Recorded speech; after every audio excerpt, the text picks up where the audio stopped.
emotions in a healthy manner and just become the right person that actually matters. And every day I drive my car to my little job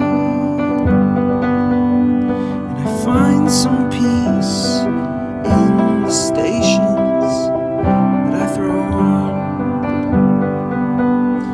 But I wish there was a switch that I could cough out your name, my emotions in a healthy manner.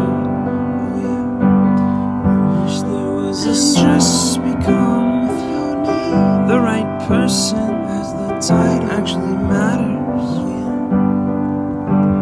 And every day I drive my car to my little job and I find some peace in the stations that I throw on. And the blues there was a set I hate with your tend to embrace as the tide wide. I'm so opposite, I'm so backward. শুভ সকাল বন্ধুরা, নতুন একটা দিনে নতুন সকালে আপনাদের সকলকে স্বাগত জানাই আমার বঙ্গকুমার চ্যানেলে। আজ বৃহস্পতিবার, সকাল থেকে মেঘলা আকাশ, সারা আবার আজকে ঝড় হওয়ারও কথা আছে। ছাদে আমাদের যে এত গাছ, ওগুলোকে আবার সব ব্যবস্থা করতে হবে। জানি না কি হবে, অতগুলো গাছ নিয়ে করব কি করে সামাল দেব। ভাবছি ঝড় আসার আগেই যদি ওগুলোকে ব্যবস্থা করে দেওয়া যায় তাহলে খুব ভালো হয়। খুব মেঘলা করে আছে সকাল থেকে, মানে এত বিচ্ছিরি ওয়েদার। আর আমিও সকাল সকাল আজ রান্নাবান্না সব সেরে, এই যে এখানে আলু মরিচ তো সবাই খেয়েছে, জানেও আলু মরিচ সম্বন্ধে। এটা হচ্ছে কচু মরিচ, ছোট ছোট যে গাঁটি কচুগুলো হয় সেই কচু দিয়ে মরিচ তৈরি। গাঁটি কচুগুলোকে দিয়ে আর গোলমরিচ, কালো জিরে, কাঁচা লঙ্কা দিয়ে ভেজেছি, বেশ ভালো লাগে খেতে। ওই করেছি, আর একটু পোস্ত, ডাল, এই তো সব আছে, পাঁপড় ভাজা টাজা। আর যেটা আজকে নতুন করব সেটা হচ্ছে যে আমড়া পোস্তর টক। জানি না কে খেয়েছে বা দেখেছে, জেনেছে। হ্যাঁ, এইরকম সাধারণত আমড়ার টক অনেক রকমই হয়, এই টকটা খুব কম আমি শুনেছি যে লোক জানে। আমিও জানতাম না, আমি শ্বশুরবাড়িতে এসেই শিখেছি, সেটাই আজকে শেয়ার করব। চলো দেখাই কিভাবে বানাই আমড়া পোস্তর টক। পোস্ত দিয়ে আমরা টক করব, তার জন্য একটা কড়া নিয়ে নিয়েছি। কড়াই দিয়ে দেব অল্প সামান্য একটু সর্ষের তেল। তেলটা গরম হয়ে এসছে, এতে দিয়ে দেব একটু সর্ষে আর শুকনো লঙ্কা ফোড়ন।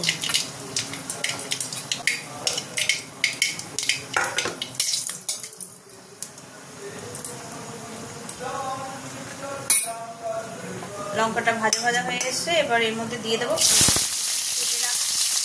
কেটে রাখা আমড়াটা, এবার দিয়ে দেবো। খুব সহজ পদ্ধতি, এমন কিছু কঠিন ব্যাপার না। চাটনি করা তো এমনি খুব সহজ, এটাও পোস্ত দিয়ে করছি বলে কঠিন তা নয়। আমরা দিলে একটু ভাজা ভাজা করে নেবো। এবার এতে দিয়ে দেবো অল্প একটু নুন, একদম অল্প পরিমাণে একটু হলুদ।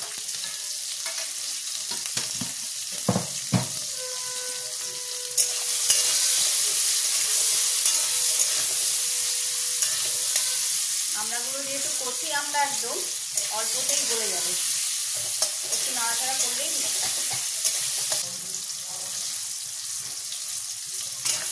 পোস্তটা দিয়ে একটুখানি কষিয়ে নিতে হবে, যাতে পোস্তর যে কাঁচা গন্ধ সেটা চলে যায়।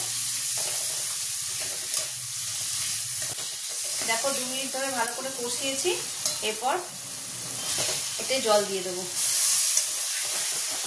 যেটাতে পোস্ত রেখেছিলাম সেই বাটিটা ধুয়ে জলটা দিয়ে দেবো।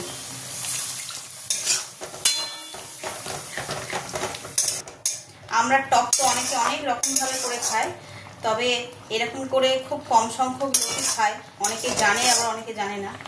আমিও শ্বশুরবাড়িতে এসেই শিখেছি এটা, আমার বাপের বাড়িতে এরকমভাবে খেত না। আর এটা এত সুস্বাদু হয়। চলো এবার এতে দিয়ে দেবো চিনি।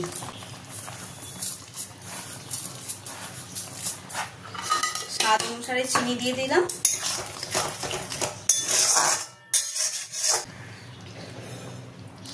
এটা 2 মিনিট ফুটিয়ে নেবো, ফুটিয়ে নিলেই আমার তৈরি হয়ে যাবে আমড়া পোস্তর টক। গো ভিজছো বৃষ্টিতে? এই তো এসে গেছে, আমি ওই জন্যই আরো আসলাম। শুয়ে দিলে সব। এই যে আজকে একটু ঝড় বৃষ্টি হওয়ার কথা আছে বলে সব বড় বড় গাছগুলোকে শুয়ে দিল। আমিও রান্নাঘরেই ছিলাম, দেখছি জোরে যদি ধুমধাম করে বৃষ্টি এসে যায় তাহলে একা পেরে উঠবে না, বিশেষ করে এদিকে রক্তকরবীগুলো। চলো চলো তাড়াতাড়ি চলো, বৃষ্টি এসে গেল। তোমার শরীরটা ভালো নয়, আমার বৃষ্টিতে ভিজলে মুশকিল আছে। আর ফেললাম না, আমি হাতে ধরতে পারিনি বলে তাই নিচে পড়ে গেল। আরে ক্লিপগুলো তো ঝড়ে উড়বে না, থাক না।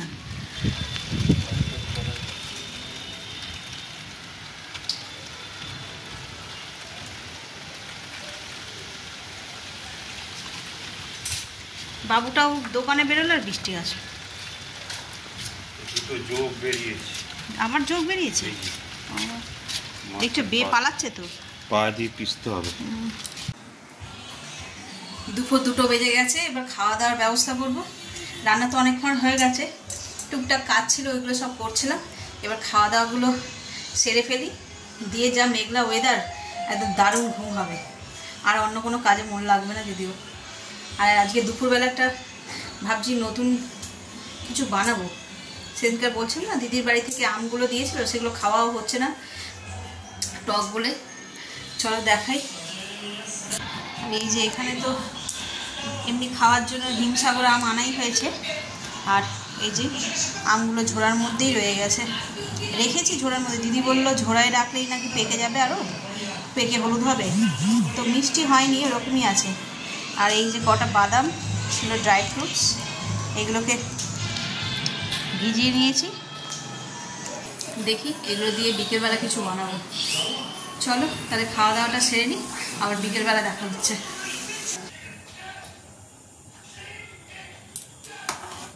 প্রথমে দুধটাকে ভালো করে জাল দিয়ে ঘন করে নিতে হবে।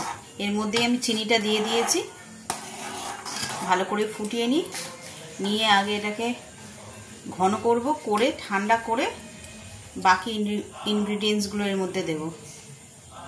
চলো তাহলে দুধটা ফুটিয়ে নিই।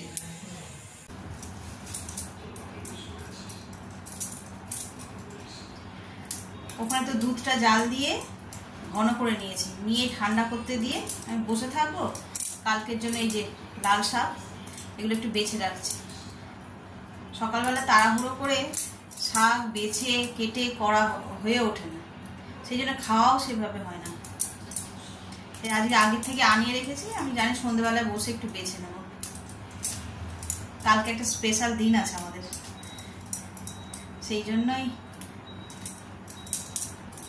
তাড়াতাড়ি করে রান্না করতে হবে।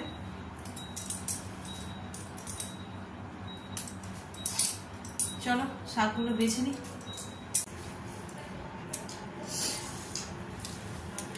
একটা বাটির মধ্যে ঘন করা দুধটাকে ঠান্ডা করে ঢেলে নিয়েছি। এর মধ্যে দিয়ে দেবো ওই ড্রাই ফ্রুটসগুলো যে ভিজিয়ে রেখেছিলাম, দেখেছিল সকালে, কাজু, তারপরে আলমন্ড, আখরোট, ওই বাটাটা দিয়ে দিলাম। দিয়ে ভালো করে একটুখানি গুলে নেব যাতে এর ঘনত্বটাও বেড়ে যাবে। এরপর একটা আমকে ভালো করে পেস্ট করে নিয়েছি, নিয়ে ওই আমটাও দিয়ে দেবো। দিয়ে সব একসঙ্গে ভালো করে গুলে নেব।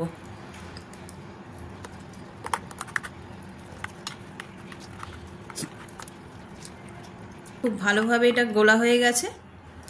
এরপর এটার টেস্টটাকে আরও এনহ্যান্স করার জন্য এর মধ্যে দিয়ে দেবো একটু ভ্যানিলা এসেন্স।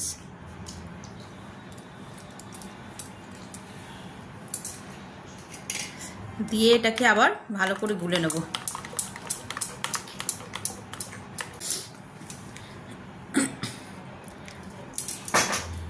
এই ঘনত্বটা তো পুরো ঠিক হয়ে গেছে, বেশ ভালো হয়েছে। আর যেহেতু ম্যাঙ্গো আইসক্রিম, তাই ভাবছি যে আম একটুখানি যদি ছোট্ট ছোট্ট স্লাইস করে এর মধ্যে দিয়ে দেওয়া যায়, মুখে পড়বে, খেতে ভালোই লাগবে। আমি অলরেডি কেটে নিয়েছি,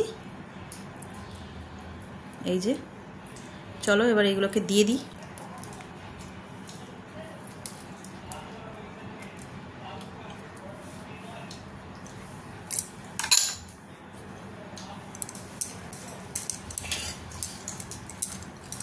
আবার ভালো করে মিশিয়ে নেব। ভালো করে মেশানো হয়ে গেছে। এবার আমাদের কাছে একটা এরকম আইসক্রিমের বক্স ছিল, এর আগে একটা আইসক্রিম খেয়েছিলাম বাটারস্কচ আমুল গোল্ডের, তো এই বক্সটা আমি রেখেছিলাম এই আইসক্রিম বানাবো বলেই। তো চলো এর মধ্যে ঢেলে দিই।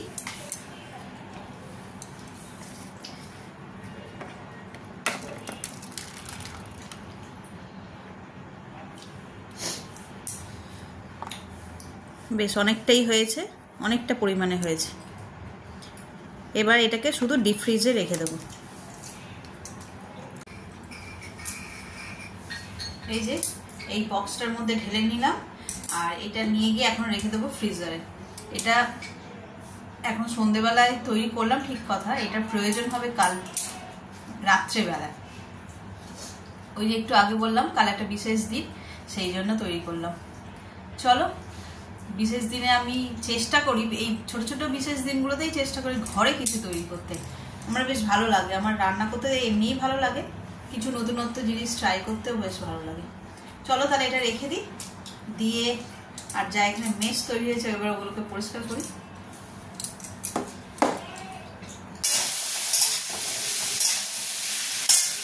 এখানে রাতের তরকারিটা বসিয়ে দিলাম এখন। আর আজকে একদম সিম্পল রান্না করছি। সিম্পল বলতে কালো জিরে কাঁচা লঙ্কা ফোড়ন দিয়ে আলু আর পটলের ছেঁচছি, আর আম তো রয়েছে, রাতের বেলায় এটা দিয়েই হয়ে যাবে। চলো তরকারিটা করে নিই। রাত্রি 11:30 মতন বাজে, খাওয়া দাওয়া সব কমপ্লিট, ফ্রেশ হয়ে এবার চলে এসেছি শোবো বলে। কাল একটু কাজ আছে, তাড়াতাড়ি উঠতে হবে।